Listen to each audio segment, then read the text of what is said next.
Hi everyone, how are you today? I hope you are well. Let me know in the chat if you can hear me. That would be great. Thank you so much. Welcome to the Spirit Guide Show. Let me know where you're from while people are joining us. Thanks, Marilyn, for letting me know that you can hear me.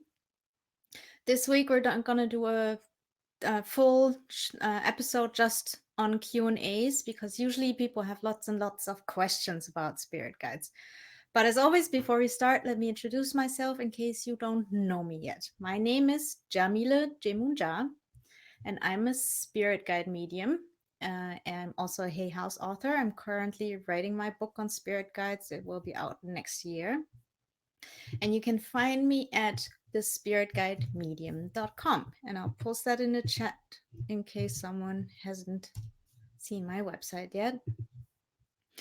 And while you're at it, also share with anyone else you think might be interested to watch this, or someone who has questions. Just like use the share button. It's either up there or up there, and then you can invite them over. If you're watching on YouTube or on Facebook, then come on over by clicking the link in the description below or above, because only here can I answer your questions. All right, so, oh yeah, also if you have any tech issues, please reload the page or refresh your browser, because that solves most of the problems. All right, so we have R here. I don't know yet where R is from, but that's great. Hi, Sandy. Hi, Marilyn. We have Maria from California, from Northern California. Hey, Maria. Hope your trip was a good trip. We have Elena from Colombia. Hey, Elena. George from Low Desert, Southern California. Lucy from North Texas. Marilyn from West Texas. And we have Maureen from New York and Sequoia also from Northern California. And we have R from Kenya. Yay, Africa in the house. And we have Mary in Florida.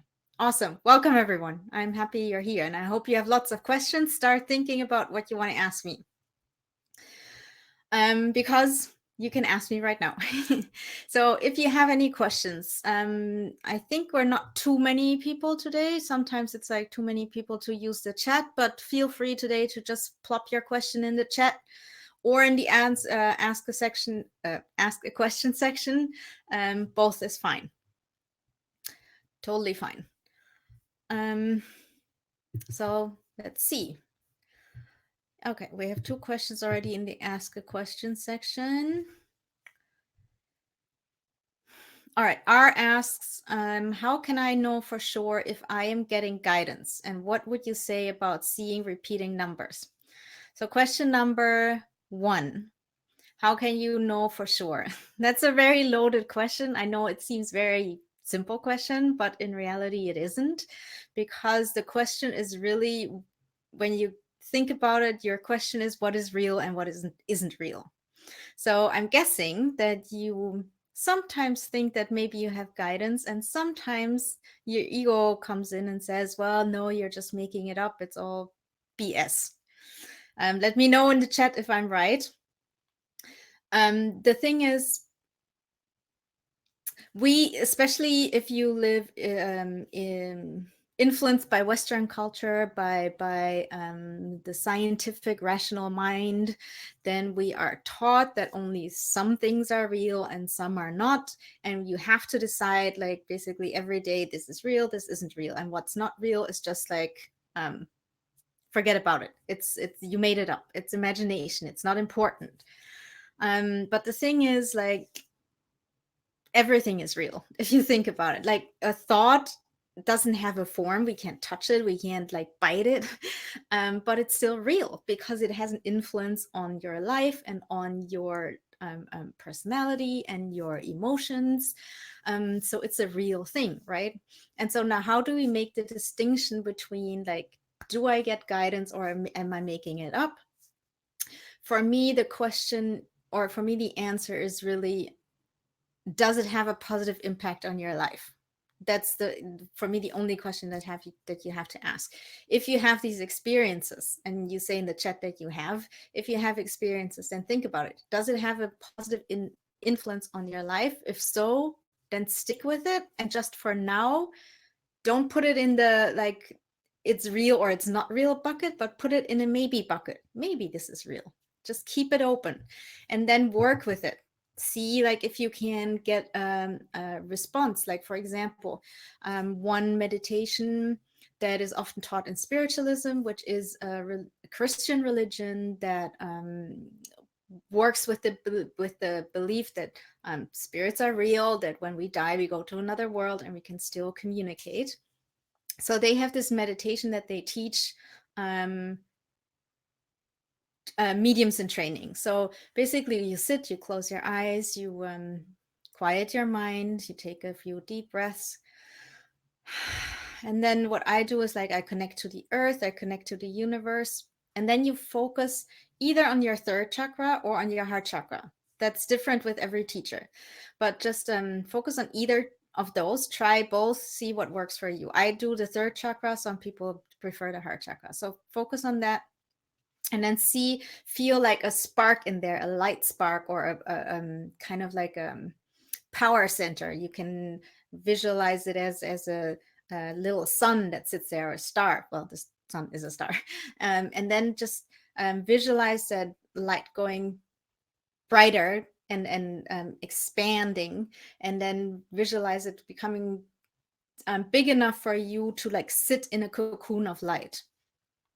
And that is your personal power. So then that builds the power, and then you call in your guides. And everything that happens, either each thought, each emotion, each visual, each anything you hear, any intuition, just take it in. Don't judge it. Don't say, oh, this is real, this isn't real. Don't judge it. Just take it in. And when you do this, oh yeah, and then sorry, I forgot the most important part. So you call in your guides, you just listen, you don't judge, you put your ego aside, you just listen. And I don't mean literally listen. These voices are not going to come from the outside, at least not in most cases. So then you basically just open yourself up to any kind of impressions that you get, no matter where they come from the outside or the inside. And then you check and see if something changes. Like for example, when I do this meditation, or when I communicate with guides, I feel like the air around me gets thicker. I know that sounds weird, but that's what it feels like for me. For you, it might be that your hands get really cold or really hot, or maybe you feel like the air is getting thinner, or maybe you feel like someone is touching you, or something, like some kind of sign. And if that sign happens every time you do this meditation, then you can assume that this is a sign from your guides. It's a little bit like, hey, we're here and we're ready to work. And once that happens, you ask them to like step out of that bubble that you created, step out again, because you invited them in earlier, remember? So you ask them to step out, and then that sign should disappear. And then you ask them to step in again, and then the sign should reappear. And that's how you know that you're talking to an intelligent being. So for now, put like do I get guidance or not? Put it in a maybe bucket. And then start doing this meditation and start like testing it. Start asking them like, okay, if you please come and give me a sign that you're here. And please now leave, and I want to see how this works. And that's how you really know for yourself if you're getting guidance or not, or if like it's just wishful thinking or whatever. So that's answer number one. I hope that helps a little bit. If you have more questions about that, let me know in the chat. And then your second question, what would you say about repeating numbers? Repeating numbers can have different meanings, but generally they mean that you are in the flow, that you are connected, that something is happening, that you need to pay attention to your spiritual development, and that there's something to learn. That's generally, it could be from angels, and I know like numbers are very famous for angels, but it can also be deceased loved ones, it can also be nature spirits, it can be all kinds of different types of spirit guides that are communicating with you. All right, so I hope that helps. Then the next one is by Sandy. Actually, that was the first one, but I'm not sure she's here. I'll answer it anyway. I feel an empathic intuit impressed upon me by spirit guide. Am I correct? I'm not completely sure what you're asking. Wait, I feel I am an empathic intuit. Oh, impressed upon me by spirit guide. Okay. Well, I can't tell you if you're correct. I would have to do a reading for you and ask your guides. But what I can tell you that it's very possible because I want to say 99% of people that are interested in this topic, just like the fact that you're here and interested and want to learn and have questions already shows that there is a connection to the spirit world, because it's not something that like a 10-year-old kid wants to be when they grow up, like talking to spirits. And either it happens or it doesn't happen, either you're interested in it or not, and if you are, that in itself is a sign that something is going on. So it's very likely that you're an empath, that you're intuitive, maybe you're psychic, or maybe you're a medium, or maybe you're more so like a modern witch, or maybe you're more like a modern day shaman.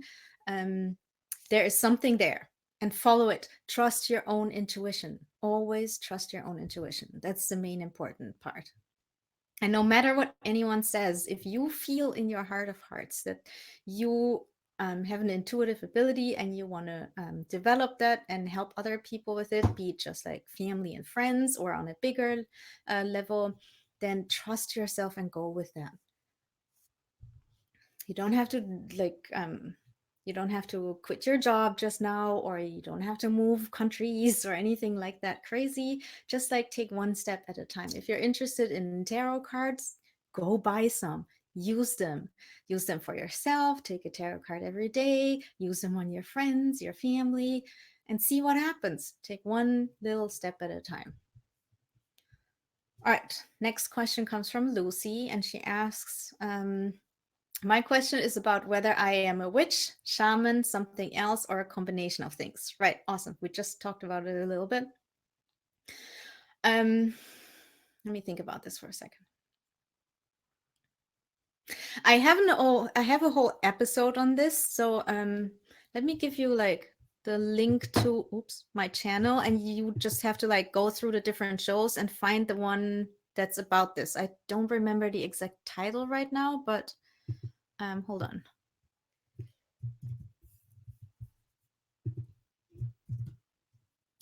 So yeah, just go through the list. I'm sure you'll find it. But to answer your question here for now, it depends. So this is oftentimes a big question because people want to know, okay, what exactly am I? What category do I fit into?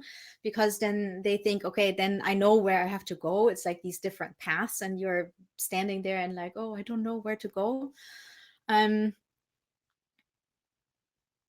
Go with what you feel mostly drawn to. That's the main important thing. There are different ways to find out. First of all, what do you feel drawn to the most? And what is it that draws you to it? For example, if you think that you're more like a modern day shaman, then why? Is it because maybe they work with plant medicine? Is that what like what attracts you to it? Or is it like that they do healings? So then it's the healing part that attracts you. So yeah, look at what attracts you and why. Second, look at your history, like your family history, your lineage. Are there people in your lineage that have done any kind of work? Like, are there witches in your family? Are there people that do shamanic work? Are there people that are more like mediums? And don't just ask like the people you know, but it could be a what are they called? great aunt that you've never known about. So do some little research in your family. Ask about the crazy aunts that no one talks about. Then ask does no one ever talk about them. Sometimes there are interesting stories behind that. So look at your own what you like, what you're interested in, then family lineage. Then also look at your own culture. Like where do you live? What country do you live in? What kind of culture is there? Especially where you live, like the local culture. Is there a spiritual tradition? And do some research into that, because that can influence you. You live on the earth, and the earth has an influence on you, and the people that went before you, even if they're not your ancestors, but like the people that lived on the earth where you are now, can have an influence on you. So look at that as well. And take these three things into consideration. And I think if you really think it through, and especially if you journal about it, it will become pretty clear. um yeah, and then watch that episode. I had much more to say about it, but right now I think, I hope that helps. Let me know if you have more questions about that, and that's true for anyone. Let me know if my answers are helping. All right.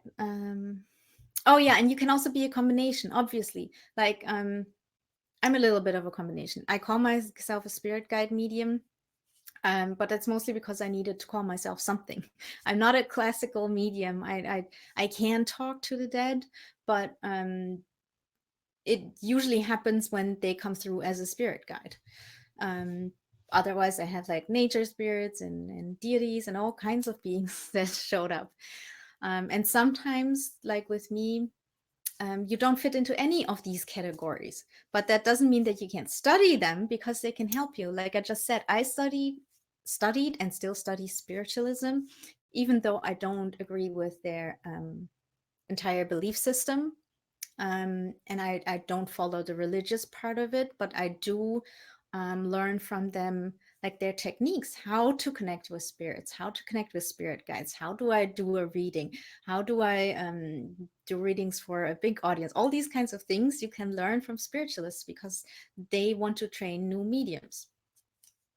So if you still don't know the answer, like what are you, witch, shaman, or something else, then also just go and find people who are witches and just talk to them and work with them and see if you can go to public ceremony, or go to a shaman. See if you're interested in shamans because of ayahuasca, for example, and do an ayahuasca ceremony and see if it is for you. So get some experience. All right, so let me see in the chat what's going on. Mm. All right, Marilyn says, yes, I feel I'm making things up often.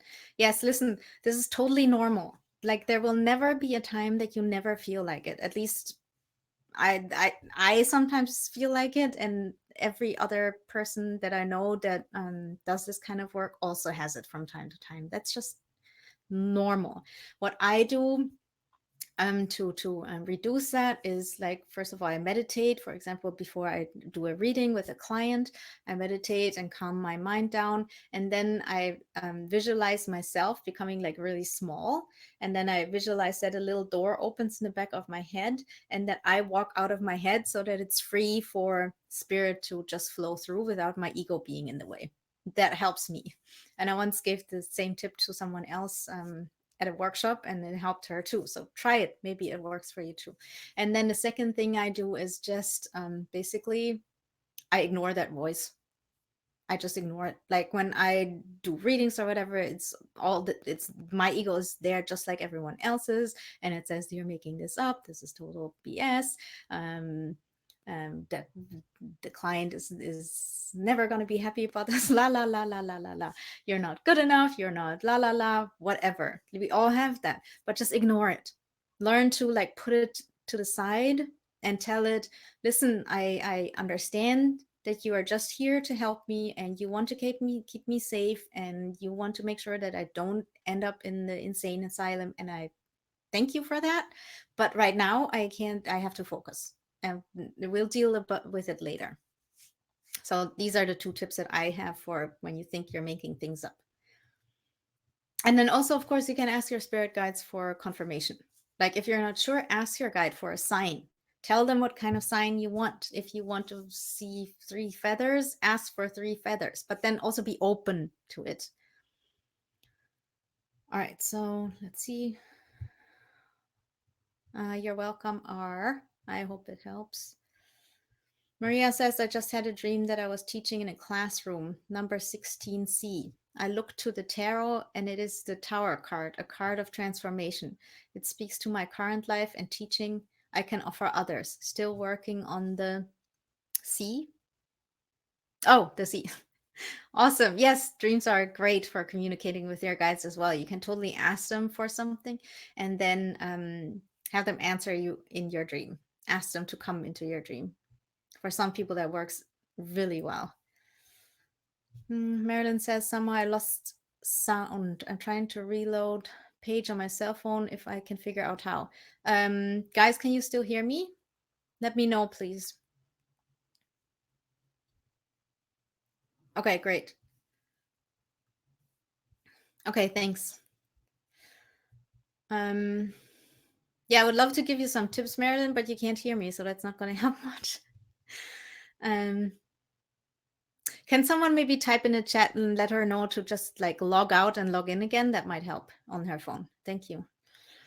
So Mary says, that's what I am drawn to, speaking to loved ones on the other side. Well, then that's what you are.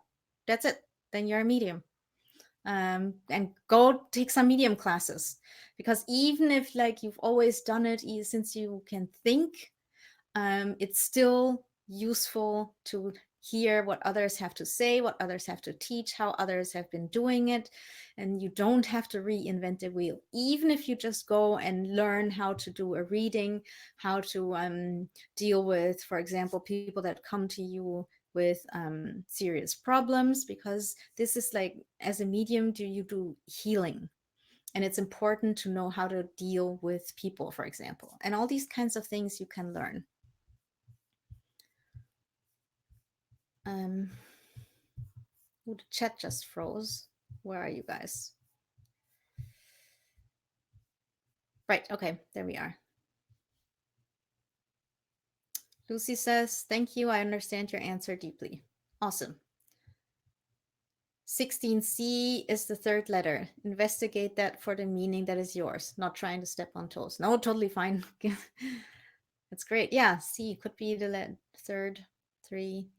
Or see what C means in your own world. Is there someone whose name starts with a C who is important to you, or something like this?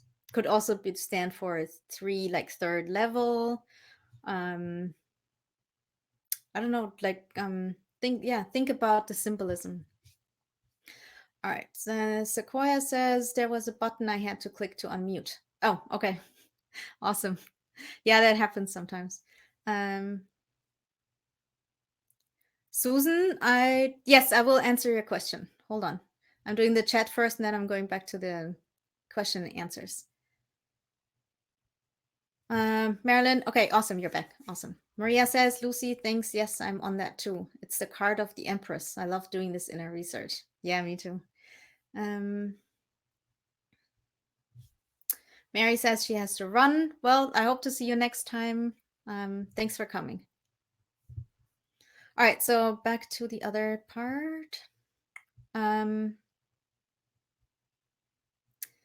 All right, Susan says, I need to stop the attachment since December 2018. What does my higher self know why it's happening?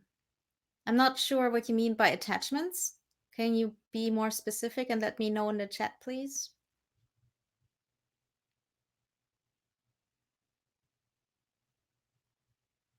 Are you talking about spirits? So you mean there are negative spirits around you? Do I understand that correctly? Okay, and by I need to stop them since December 2018, do you mean that you tried to stop them since then? Did they show up since then? Please clarify a little bit.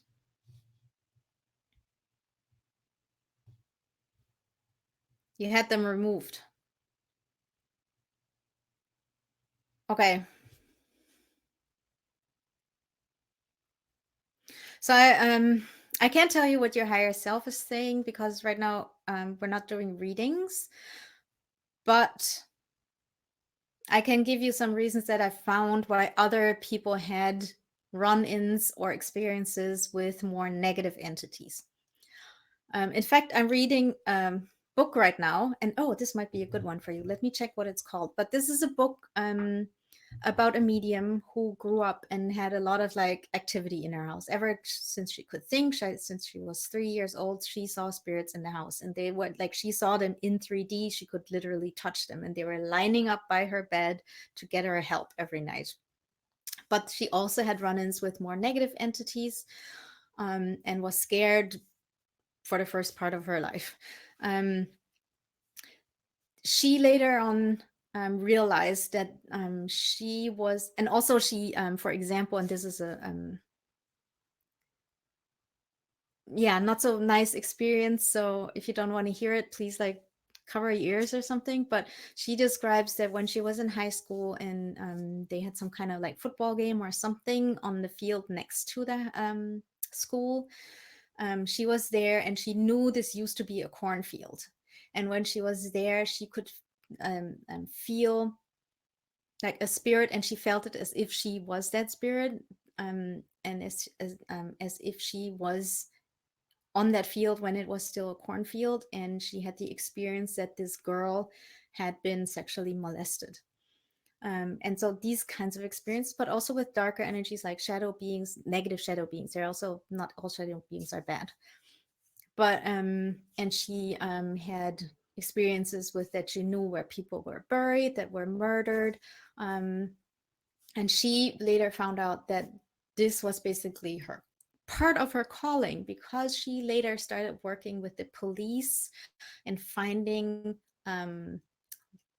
people that were missing and helping solve murders.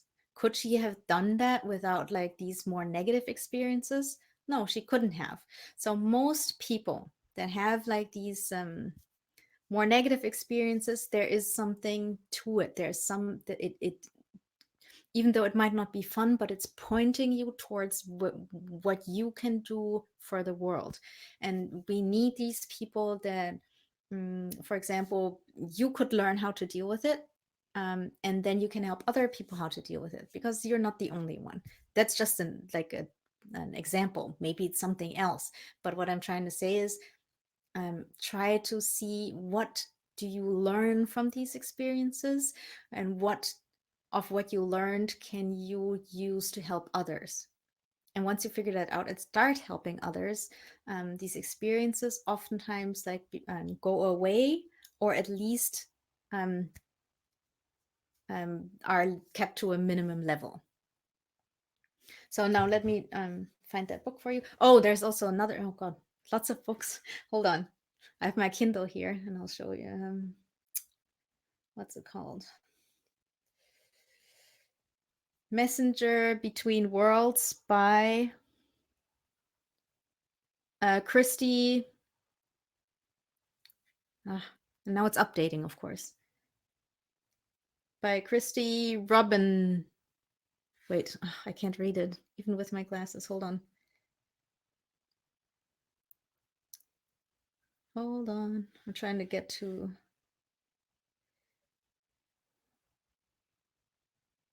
the cover so I can see it. Christy Robinette. That's it. Here, I'll write it down for you.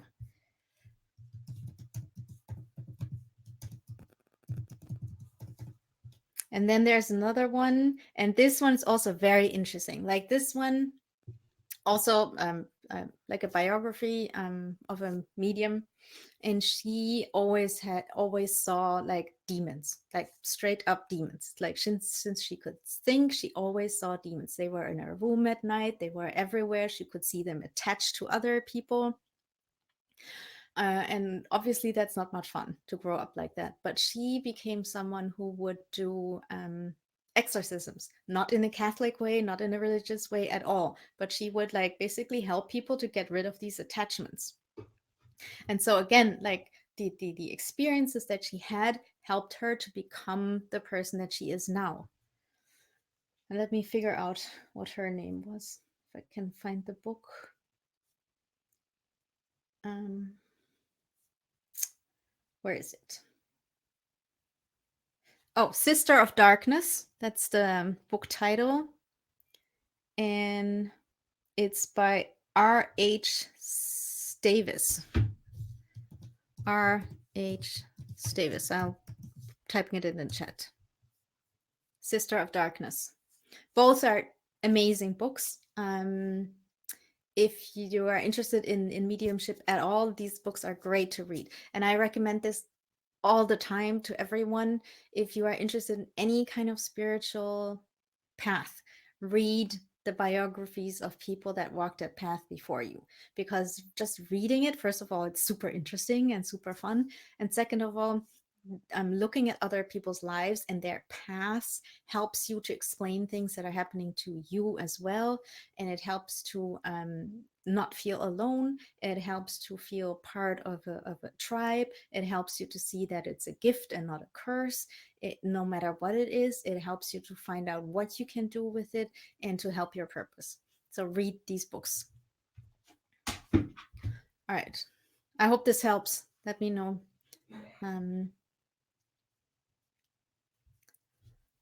Marilyn asks, often when I ask my spirit guide to present themselves, I get cold chills and this scares me. Can I ask him to present in a specific manner or is that presumptuous?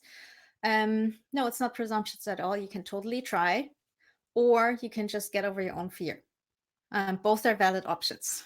And I understand the fear because especially the chills that we get, like feeling cold, is often misused in horror movies as the sign that something evil is around. And that's like imprinted into our brains. And so we have a hard time getting rid of that. But it's a totally normal sign, and there's absolutely nothing negative about it. So you can, yeah, help yourself get over that fear, or it's totally fine to ask your guide to come up with something else. If your guide doesn't do it, then maybe he wants you to get over your fear because it helps you to develop. But you can definitely ask. If there's no good reason for it, then they will happily accommodate you. Absolutely. Mm. Elena asks, is it true that signs are sent until we get the message? And what's the best way to interpret a sign? To take action or just receive it as confirmation, reassurance? Okay, first part, is it true that signs are sent? Yes, signs are always sent until you get it. It doesn't matter how long it takes. It could take 10 or 20 years or 50 years. You will get the sign again and again and again, maybe in different forms, but it will show up. Like, for example, lots of people have been in relationships that weren't great. And once the relationship was over and we look back, we see the signs. We see the signs very clearly. But before, we just didn't want to see them, right? Let me know if you've been in that situation before. Type yes or no in the chat. But and it's the same for everything else. Just and also looking back at these things, even if it's negative experiences, also teaches you a lot about signs, how they come to you. When you look back at it, what kind of signs did you see? How did they come to you? How did you perceive them? Did they come as an inner knowing? Did they come as a voice from the outside when you were just waking up? Was it more like numbers that you saw? Whatever it was, that's a hint for you how your guides communicate. And the second part of your question was, and what's the best way to interpret a sign? The best way to interpret a sign is, first of all, ask yourself what it means to you, because your guides work with your frame of mind, not anyone else's. They know, like, the experiences you've gone through. They know what's in your mind and in your brain, the things you know, the books you've read. So they use your knowledge to communicate in a way that makes sense to you. So a rose is not the same to me as it is to you. A rose, for, let's say, culturally, it usually means romance, but maybe to you it reminds you of your grandmother who loved roses and passed a year ago. So if I see a rose, I might think about romance, but if you see a rose, you might think about your grandmother. And that's what you need to pay attention to, what it means to you. And then you can, if you want to, you can go on the internet or ask someone, what does it mean to you? See if that like, um, mm, see if that works with your own interpretation, if it adds to it, or and then yeah, move on. But listen to yourself first, because that also strengthens your own intuition. All right, and last part of the question: to take action or just receive it as confirmation, reassurance? Always, if you can, take action. If there is something to take action on, take action. Otherwise, you're going to get the sign again and again and again. And sometimes, sure, it can just be confirmations or reassurance. But even if it is confirmation or reassurance, there's an action to take, because you just got confirmation for something that, so that means that there, and that energy shifted. So what do you do now? For example, you get the confirmation that maybe this job isn't for you, and there's something better out there for you. So you get the confirmation, great. Now take action and start looking for another job. Don't just sit and wait for your guides to like drop everything that you want in life into your lap. That's not going to happen. You are in charge of your life. And I'm not saying that you are one of these people that never do anything. Don't take it personally. I'm just, for everyone, it's important that we take action. We can't just sit and ask and ask and ask for confirmation for 100 times, because nothing moves. We have to do something. All right. Next question is, wait, let me see what's going on in the chat. I'm jumping back and forth. Lucy says, I have fear attached to being on camera. It has gone so far to the point of quitting a job when my employer reprinted my driver's license photo and framed it on the lobby wall. Part of this is influenced by a Native American spirit guide, but the personal fear is not. I need to overcome this to move forward on an aspect of my path. Any suggestions? How about if you, first of all, ask your guides for help with this? Second of all, how about you just sit down and record yourself without like it having to go anywhere? Don't worry about like, it doesn't have to be on YouTube. It doesn't have to be on Facebook. No one has to see it. Just record yourself and do that once a week for 5 minutes. Talk about something, or just whatever, vent to yourself, whatever it is. It doesn't matter what you're saying. Just for 5 minutes once a week. And then until you get used to it, just the process. Don't even look at it after. For the first few weeks, do not look at it, and just record yourself, and that's it. And then after a few weeks, when you feel comfortable just with the process of filming yourself, then maybe look at one. And if it's too much, look at just 30 seconds and then just pause it and go do something else. And just get yourself used to it. Because oftentimes these things are based in past life experiences. And it's hard to overcome these because they are so irrational. We don't understand why we're so afraid of these things. There's no logical explanation. And because we are all raised to just listen to our logic and our ego and our and to what is scientifically proven. Yeah, so record yourself, see what happens. That's and ask your guides for help. That's what I would do. And yeah, again, like it can come from past lives, and just by doing things like taking action, you can break that. All right, so I hope that helps. Then Taylor asks, I took my exam for the 6th time on 11/11 at 11 a.m. I'm hoping that I pass this time around. Fingers crossed. Maria says, Yamile, as you have helped me build trust in the possible diversity of messages, I've been able to look way back into my past and recognize where I was being guided. Trusting, believing is so important. So grateful. Yeah, looking back at the past really helps to figure out how your guide is talking to you. And that's also why I'm saying read these kinds of books, because you see how their guides talk to them. And that again, like when I started this journey, I realized that I've always been intuitive, and that I always got intuitive information, and from my guides also.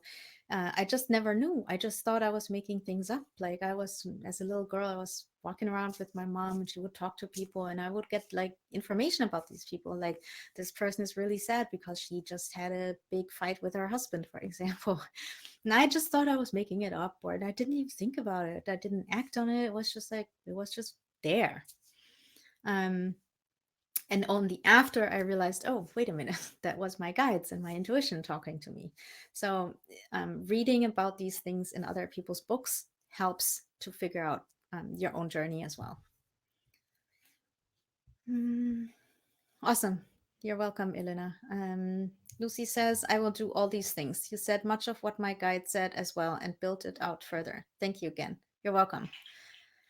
Wayne says, 15 years ago, I was walking through a park at night and this huge man with pockmarks on his face, he was illuminated. Was this a person and guardian angel? Or guardian angel, I guess. I don't know. Like, what, you know what?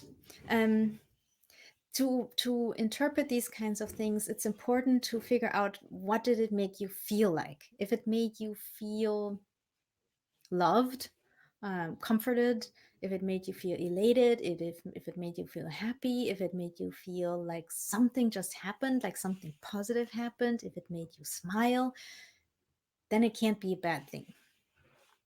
If you felt scared, there are two different explanations. One can be that it was actually scary and your reactions are totally right to be scared. Or it could be that, again, you're influenced either by Western society that tells us that these things are not real, or that you have been watching too many Hollywood movies. Um, then you need to pay attention to where did the fear come from? Was it like an immediate fear, or was it a fear because you first remembered like a scary movie, for example? Pay attention. That's why you need to meditate. Like all of us need to meditate on a regular basis. And even if it's just once a week for 15 minutes, but meditation helps us to sort out our thoughts. We are not used to like look within, we're used to look out. And so we can't really differentiate our different thoughts. We can't differentiate our emotions. It's all just jumbled up inside of us.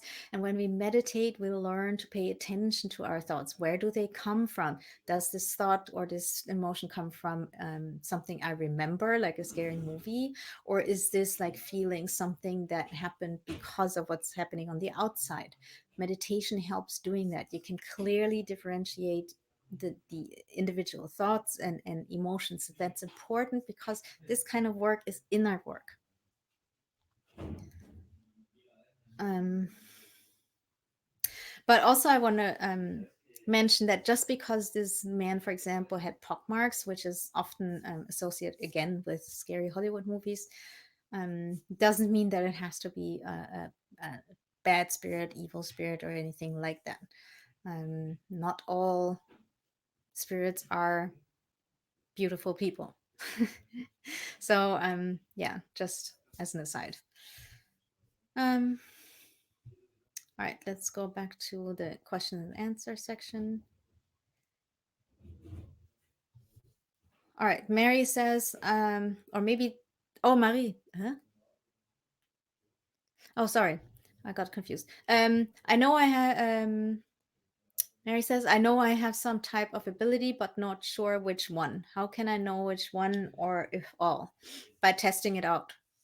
Go and take a class in the different ways, the different abilities, take a, or read books about them, or take an online course, or find someone who has the same ability that can teach you, and just try them out.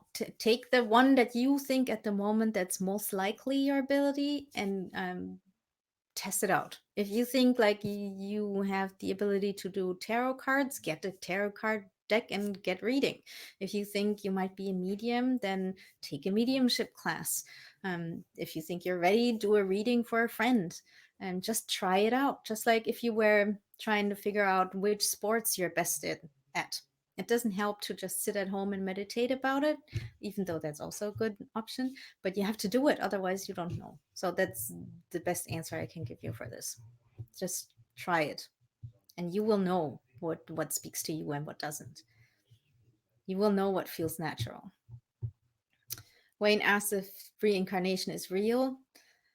Big question.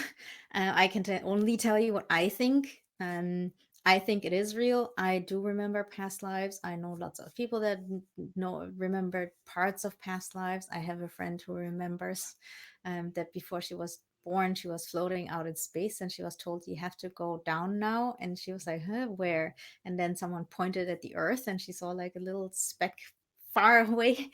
She was like, "No, I don't want to go." And then the voice said, "But you have to. You said you would." And then she was born. Um, so I believe that reincarnation is real. Yes. Um, Maureen says, I have a Christian friend who says spirit guides are called familiar spirits and posing as benevolent guides, but really Satan in disguise. I don't know how to respond about this. Yeah, that's a heavy question. Well, spirit guides are not the same as familiars. In fact, because familiars, and this is mostly in the pagan tradition, as far as I understand, um, and familiars are what we associate with witches, for example, like the black cat. Familiars are similar to spirit guides in the sense that they help. They're human, but they are incarnated, and spirit guides are not incarnated. Um, then when it comes to, and then yes, so your friend says these are always posing as friendly spirits but are really Satan. Well, I don't believe that. That's all I can tell you. I'm not Christian. I wasn't raised religious. I'm not sure what I would tell my friend, to be honest. Does anyone else have a suggestion? Has anyone dealt with a situation like this? And please let us know in the chat. Let me think. What would I say? I would probably just agree to disagree and then move on with the friendship. Because if someone is so convinced about something, um, then you can't change their mind. Like we can't change other people, we can only change ourselves. Um, so yeah, I would probably just not talk about that topic much unless she brings it up. But I don't know if that's the best way to do it. If someone else has a better suggestion, please let us know. Um, R says, is reincarnation real? We had that question already. And what would be the purpose for the soul to reincarnate? The purpose would be to learn, to have different experiences. For example, what is it like to be a man? What is it like to be a woman? What is it like to be a trans person? What is it like to be European ancestor? What is it like to live in China? What is it like to live in a rich family or a poor family? um, these kinds of experiences you can't have in just one life. And so that's why I think we reincarnate. And I think we have like a very, our souls need much more time than one lifetime to evolve and reach their goals that they have for incarnating here. About the topic that we just talked about with the Christian friend, I think Marilyn said something about that. Um, I find it easier not to discuss. I came from similar belief, and time revealed the truth. Yeah, I think the same. Otherwise, you're just gonna get into like discussions, and you might jeopardize your friendship. And I don't know if you want to do that. Um, all right, next question. Oh, Lani, what a beautiful name. I know that my father has been trying to reach me through my dreams, but he can't get through. How can I make myself more open? What do you mean by, like, okay, so you say he's been trying to reach you through your dreams. So something must have happened that made you think that, right? So what happened? Did you see him? Did he talk to you in your dreams? And why do you think he can't get through? Because it kind of like contradicts each other. Let me know in the chat. How can you make yourself more open?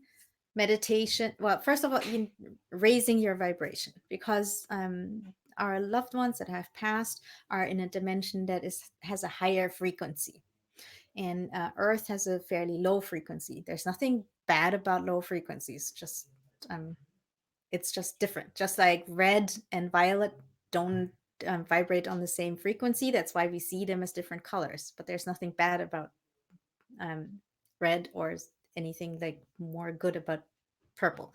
But basically, you want to raise your frequency so you're closer to his vibration.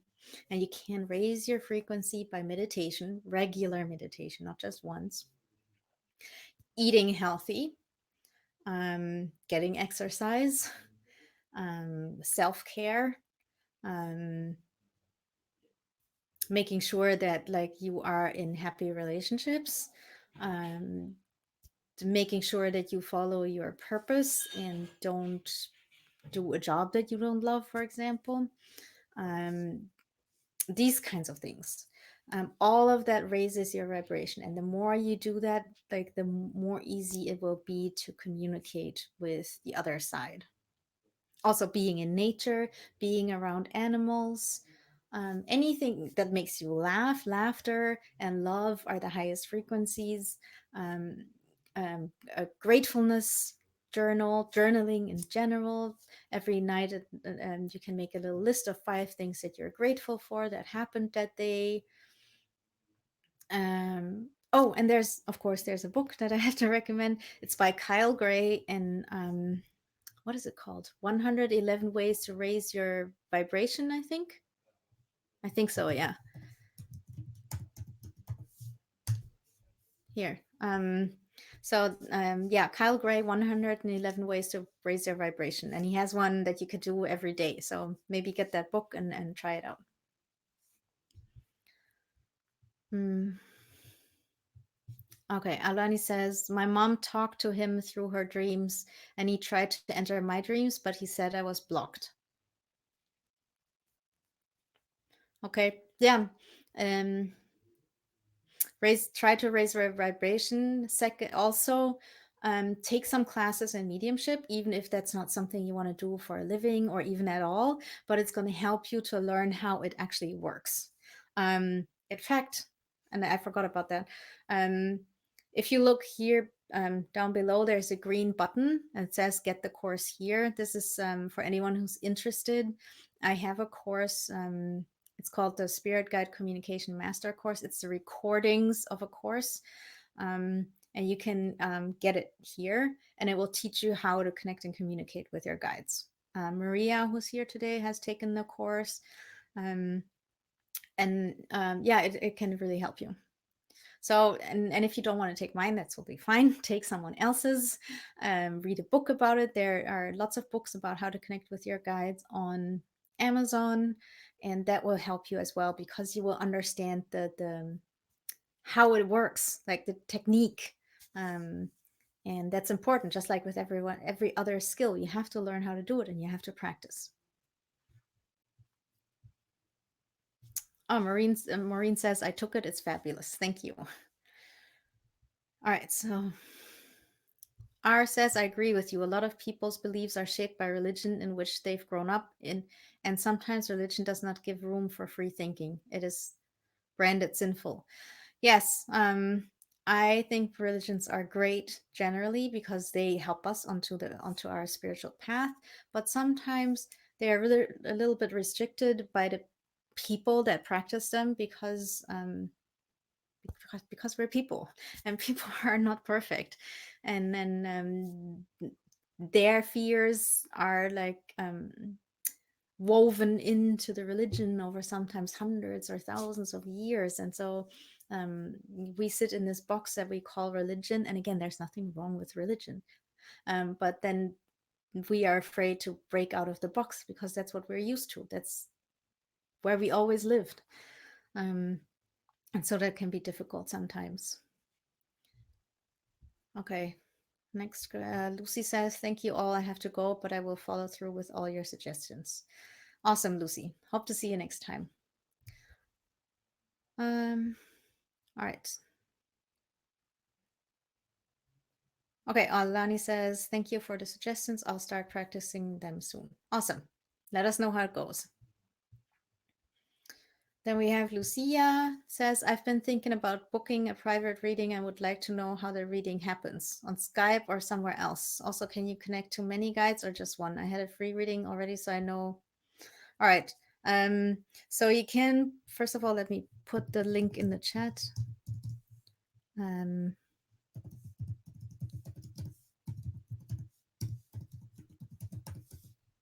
So this is the link where you can book it, and that page on my website also has all the information. And we do the readings through Zoom, not Skype, because with Zoom I can record it and I can send it to you, and you'll get a video recording and a audio recording both. I can connect. It depends. I can connect with as many spirit guides as want to talk to you. Usually, it's between 1 and 3 that come through. What was the other question? Also, when you book your session, you will get information and instructions on how to use Zoom. So don't worry about that. And if you have questions, you can email me anytime and I'm happy to help.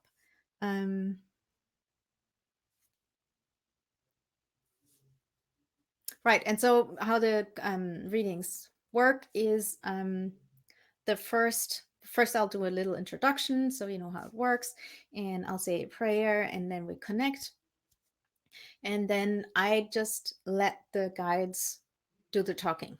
I don't even ask you first. I don't ask you for questions. I don't ask you anything. I just like sit and I close my eyes and I wait, and then I let the guides come through and tell you whatever they have to say. And then the last 15 to 20 minutes, they usually have you ask questions. So then you can ask anything you want. There are no stupid questions, no silly questions. You can ask anything. And then they will answer. Well, give you answers to your questions most of the time. Sometimes they will say, I'm not going to answer that because that is like part of your life experience and you need to like experience it and not be told.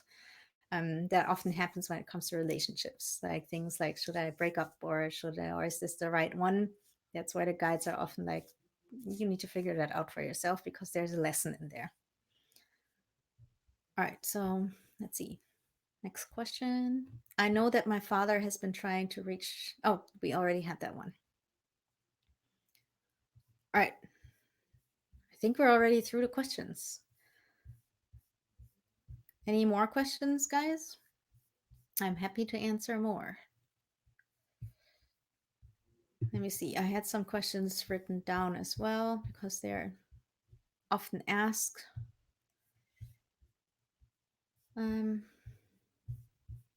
But I lost them somewhere. I don't know. All right. So, yeah, let me know, guys, if you have more questions.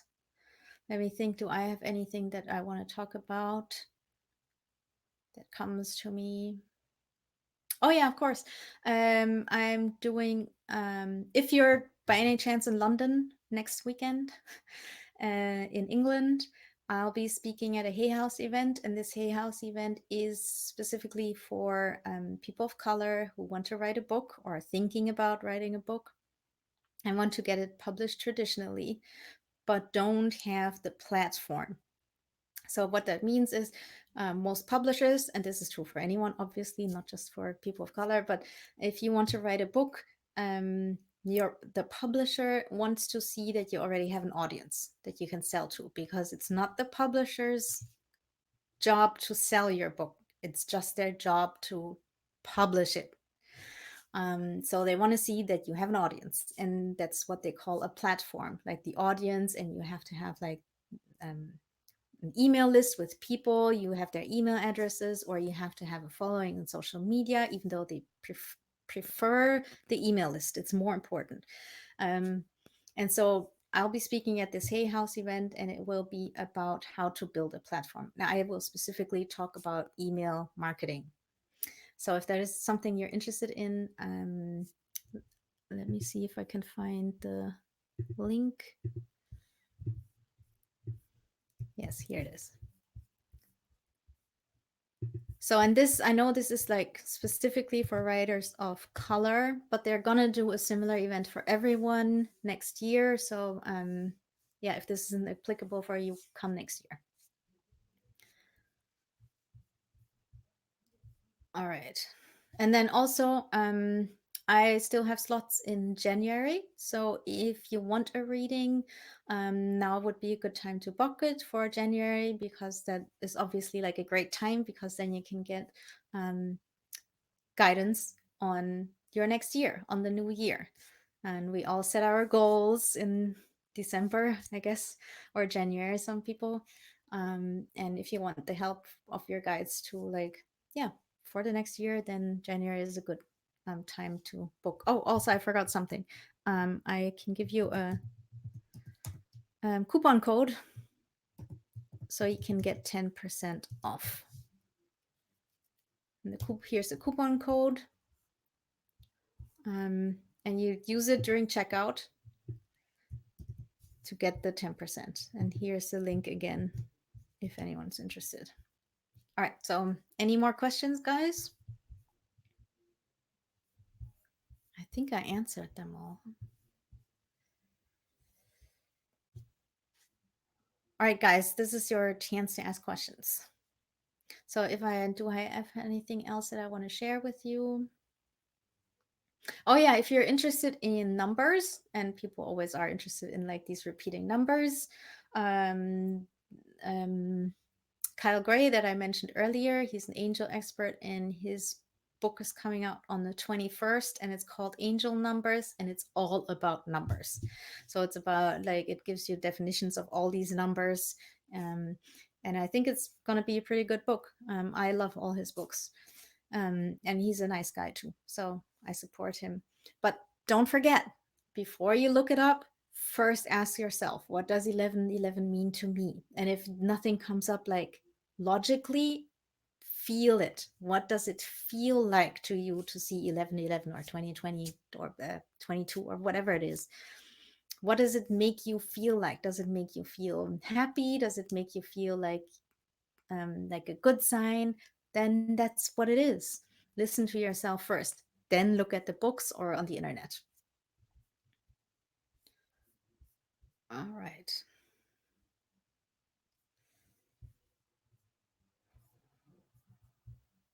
Okay. I don't see any more questions popping up. I'll give you a few more minutes. Otherwise, we'll just wrap it up for today. I'm in finishing up my book, well, the first draft. And I'm preparing for my speech next week. And I'm packing up my house because I'm moving from the Canary Islands to England, with a stop in Belgium. So I'm busy at the moment.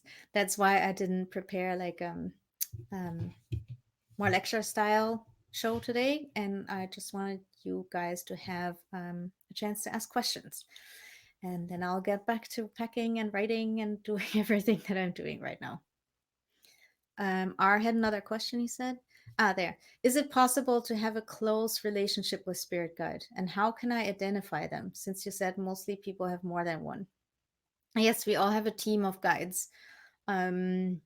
And some of them stay with us for our entire lives. Some just come in when we need specific help. For example, we're going through a divorce, and there are specifically also mostly angels who can help with these kinds of like very heavy emotional experiences. So they will come in and help us and then go again. So it's kind of like a work team. There's a core team, and then there's people that come and go. And of course, you can have a close relationship with your spirit guide. That's the whole point, because they can help you like on your spiritual path. They can sometimes help you in your day-to-day life, especially our past loved ones are great with like daily stuff. So for example, if your grandmother was someone who was always great at comforting you when you were upset, she can still do that. And how can you identify them? Practice. You have to practice. Like I said, I told you about this meditation earlier. When you sit and you call in your guide, well, first you build your like this light around you, this light cocoon. You can say prayer to keep like any unwanted spirits out. I say something like, I only invite those who are from the higher realms and those who are connected to me in unconditional love. Because if someone is connected to me in love, they are not going to hurt me. So that's my protection.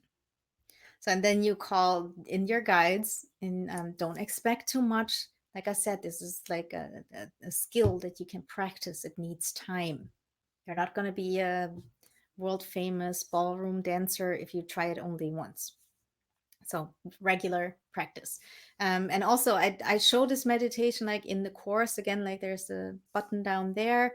um, and the course is not just like me talking to you like no, it's really like practical, like I sit down with you and or like it's recorded, but um, you get to practice to communicate with your guides during the course.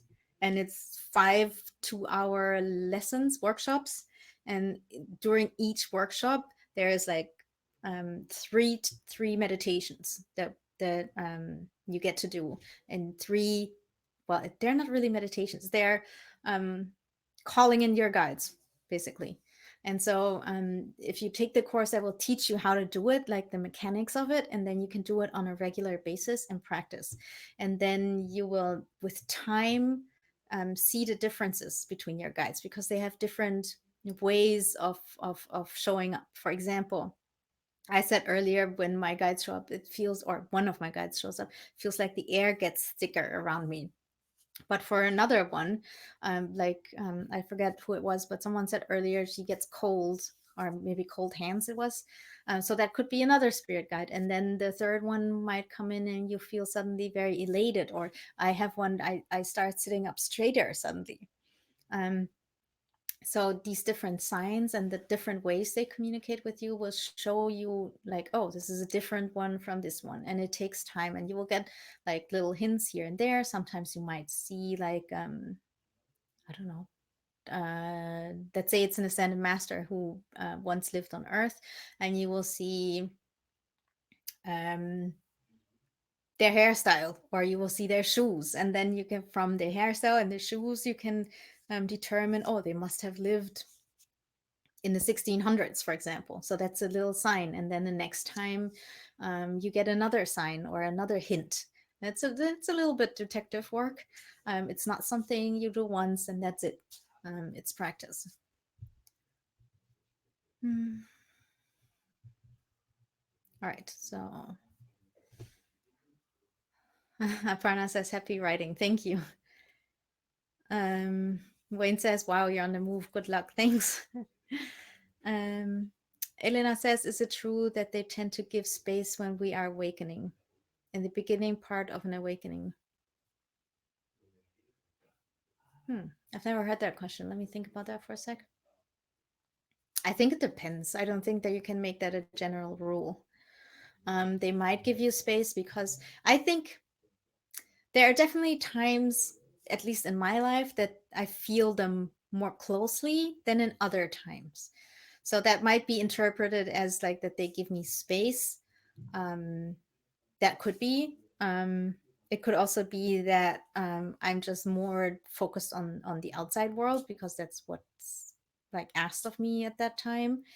Um, but I do think that sometimes it's just closer. Sometimes it's just like with friends. Sometimes like you have a friend and you talk to that friend like almost every day, and then next year you only talk once a month, and then the year after you're like really close again. Doesn't mean they're gone. It's just like life. So I think the same is true for spirit guides. So I don't want to make that a rule that they always do that. If you need space, then they will give it to you. I guess that's my answer. All right, let me let me check again in the other portion. Right, I think I answered all the questions here. All right, is there anything else, any other questions, or anything you want me to talk about in general? Then let me know. Here, Aparna says, when I am super anxious and I try to sleep or close my eyes, I see faces of different people I have never seen before in my life, and it's like they are guiding or soothing me somehow. Yes, that's a very classic sign. You have mediumship abilities. These faces are often like spirits that kind of like come like this, right? They come really fast sometimes, like um and spirits that see you and come and want to talk to you doesn't necessarily mean that they're all spirit guides. It could just be spirits that see that you have the ability and they want to get through to their loved ones, so they're like, hey, can you help me? And that's totally fine. You don't have to be scared of it unless it gets like scary in the sense that you feel threatened or whatever, but it doesn't sound like it. So this is oftentimes a sign of like your awakening mediumship. And she says, yeah, like just gone in a moment, but they're always smiling. Great. Yep. Then it's just spirits that are saying, hey, you can see us. Hey, you can see us. That means something.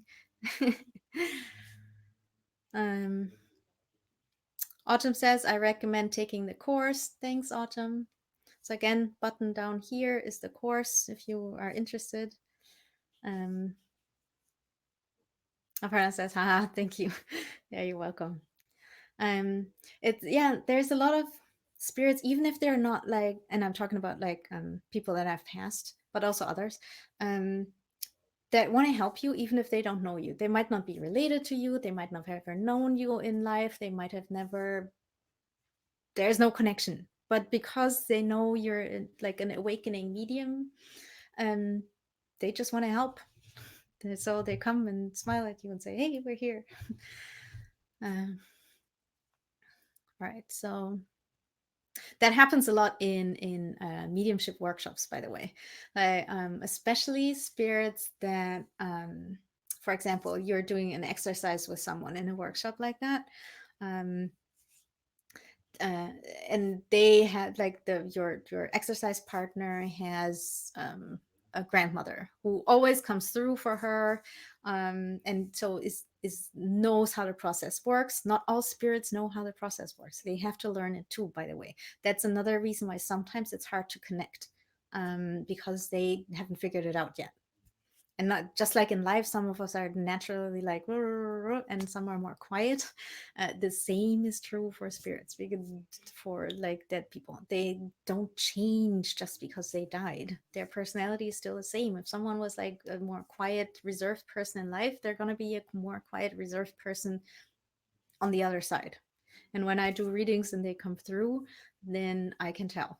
Like one my sign for that someone is a shy or a more quiet person is if I see a wall and a person like um looking out behind the wall like this, like as if they're kind of like hiding. If I see that, then I know, okay, the spirit I'm talking to is either shy or was more quiet in life. Okay, now I forgot what question I was answering. Oh, what was the question? Can't find it anymore. I'm so sorry, I forgot the question. Remind me in the chat. Mm. Maureen asked, someone asked me how to tell the difference between dreams and traveling. Any thoughts?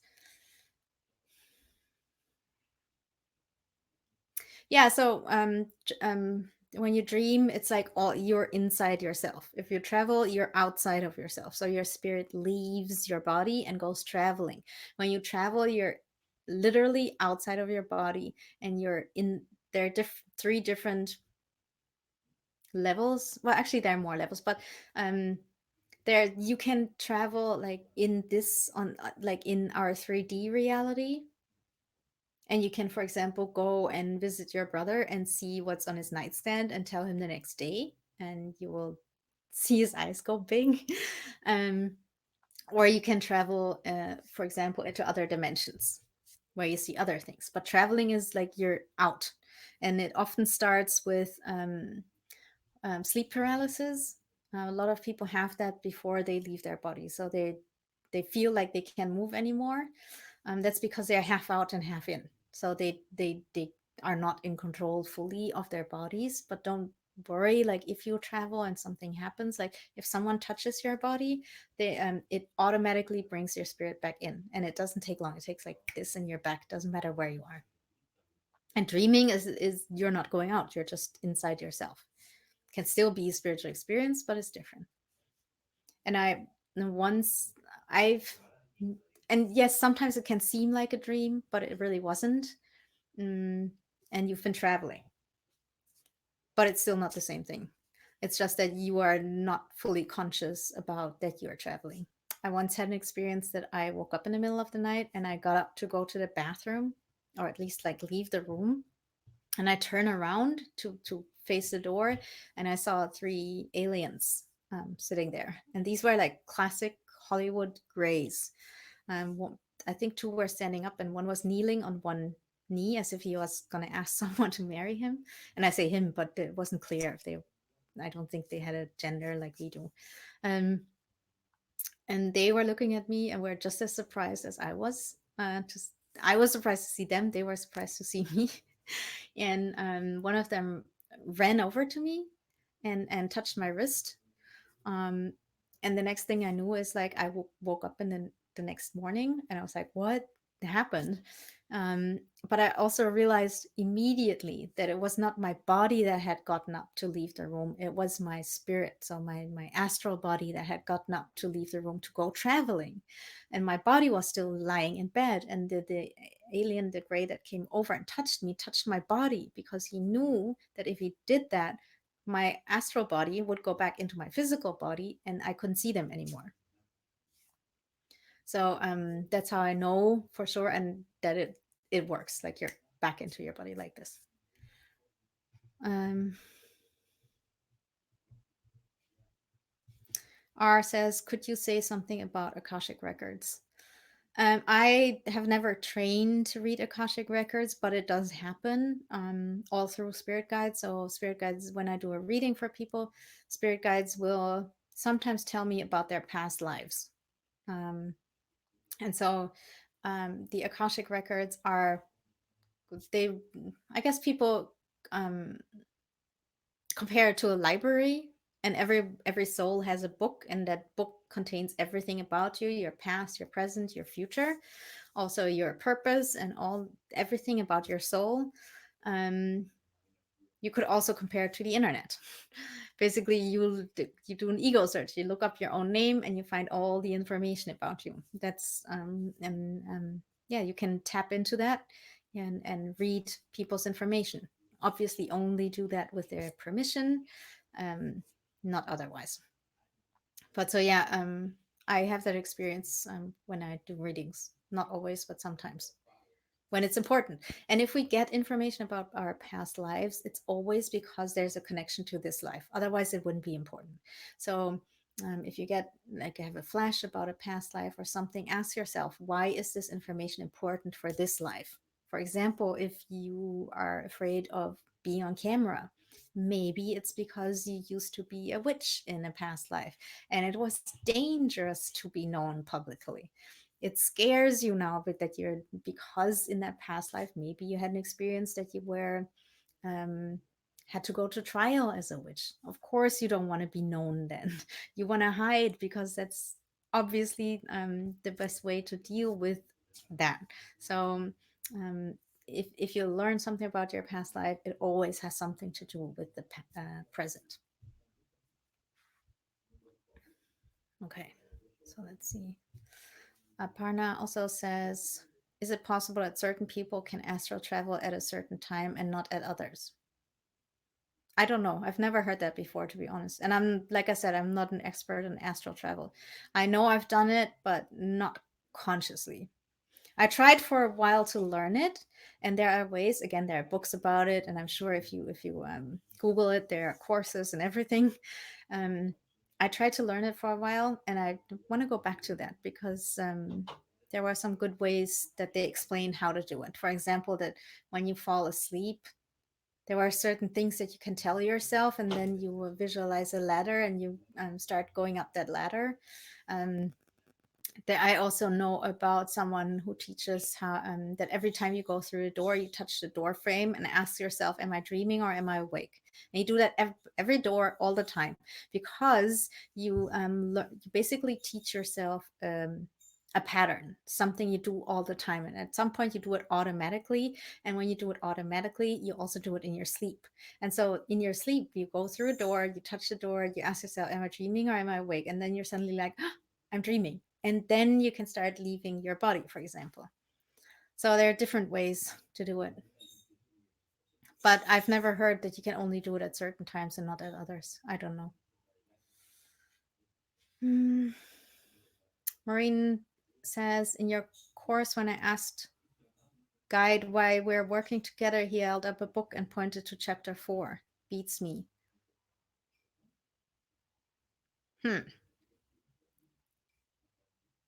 I don't know. Maybe check like what's your very favorite book in the world? Do you have one? Maybe check what chapter 4 is. Or um, go to a library and pick a random book and see what chapter 4 is. Just play with it, see what happens. Chapter 4.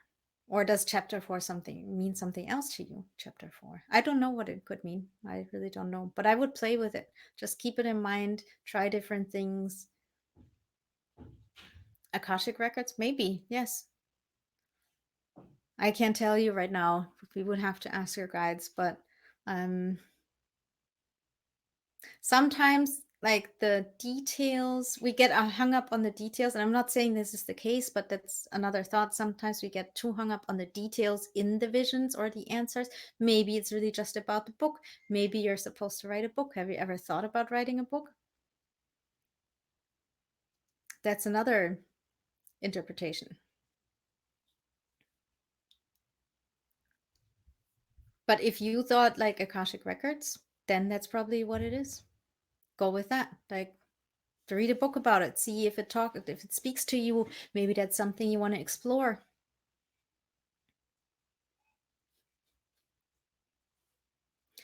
She says, no, but I keep getting told to tell my story. Well, there you go. Maybe you.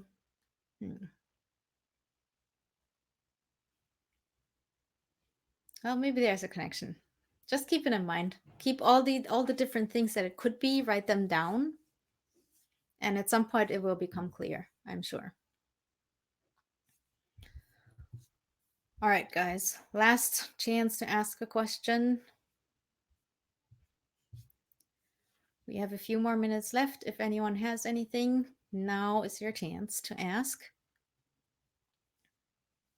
We did fill in a whole hour with answering questions. I hope you learned something. Yeah, let me know, actually. Let me know in the chat. Like, what is one thing that you learned today that was useful to you, or that helps you, or that supports you on your path forward? I'm curious, just like really just out of curiosity.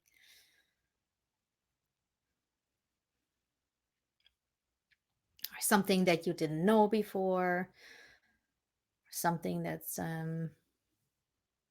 you had never thought about before, whatever it is. I'm curious. Let me know.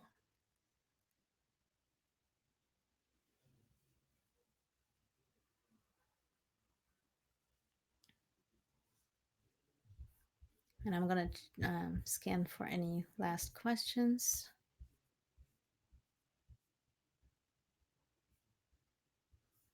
Okay, don't see anything here. Let me check it out.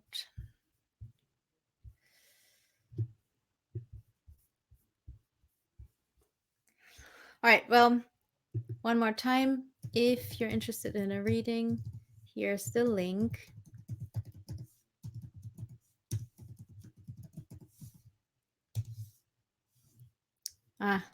Hold on. I always forget I can't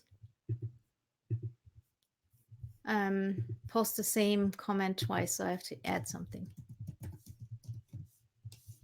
here. And the coupon is